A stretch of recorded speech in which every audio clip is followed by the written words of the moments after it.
हमने भी जिया है एक जीवन मर्यादाओं के साथ, मूल्यों के साथ, सीमाओं में रहकर अनुशासन के साथ। जीवन तुम भी जी रहे हो, लेकिन अपनी शर्तों के साथ, नितांत निरंकुश होकर, बिना किसी दखलंदाजी के, बिल्कुल अपने तरीके से।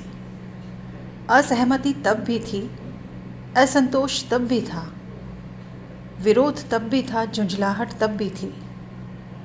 हर नई पीढ़ी का अपने से पुरानी पीढ़ी से कुछ न कुछ कम या ज़्यादा मतभेद होना स्वाभाविक है। हर युग में होता है, लेकिन हर युग में उसे व्यक्त करने के तरीके बदल जाते हैं। तब असभ्यता नहीं थी, उच्छृंखलता भी नहीं थी, उद्दंडता नहीं थी और निर्लज्जता नहीं थी।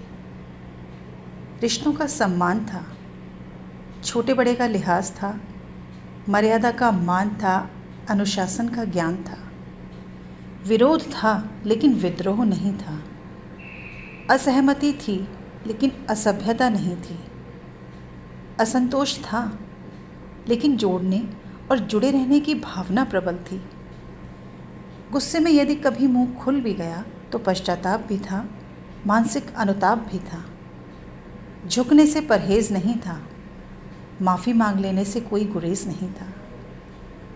तुम्हारी छोटी छोटी भूलों और नादान शरारतों पर दूसरों के गुस्से से तुम्हें बचाने के लिए हम औरों से लड़ पड़ते थे।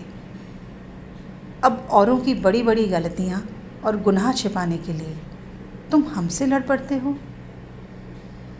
तुम्हारी हर छोटी से छोटी फरमाइश को पूरा करने के लिए मैंने लगभग हर रोज़ ओवरटाइम किया। रोज़ रात को अपनी जेब खाली कर गिनता था कि तुम्हारे मुख की मुस्कान खरीदने के लिए अभी कितने रुपयों की ज़रूरत और है। हिसाब तुम भी रोज़ लगाते हो कि आज दिन भर में मैंने चाय के कितने कप पिए और कितनी रोटियां अधिक बनानी पड़ी, ताकि गृहस्थी पर पड़े बोझ की चर्चा कर तुम मेरे मुख की मुस्कान छीन सको। अब युग बदल गया है। अब अपनी ही संतान अपने माता पिता से हिसाब मांगती है कि बचपन में उन्होंने अपने बच्चों के लिए क्या किया, कितना किया, और जितना किया सिर्फ उतना ही क्यों किया। माता पिता ने जो किया वो भी कैसे किया, ये जानने की शायद उन्हें ज़रूरत ही नहीं।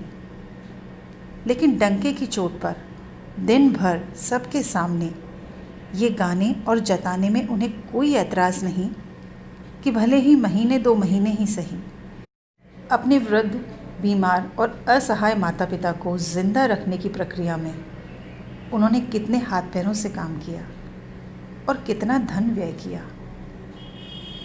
जिन माता पिता ने जीवन भर संघर्ष कर अपना पेट काट, अपनी हर इच्छा को मार, बच्चों को सीने से लगा पैरों पर खड़ा कर दिया, उनके वे ही दुलारे बच्चे उन्हें घर से बाहर का रास्ता दिखाने में तनिक भी देर नहीं लगाते। ये कलयुग है भाई। यहाँ दूसरों की आँख के तिनके गिनने के सब अभ्यस्त हैं, लेकिन अपनी ही आँखों के शहतीर हटाना या तो उन्हें आता नहीं या वे इसकी ज़रूरत ही नहीं समझते।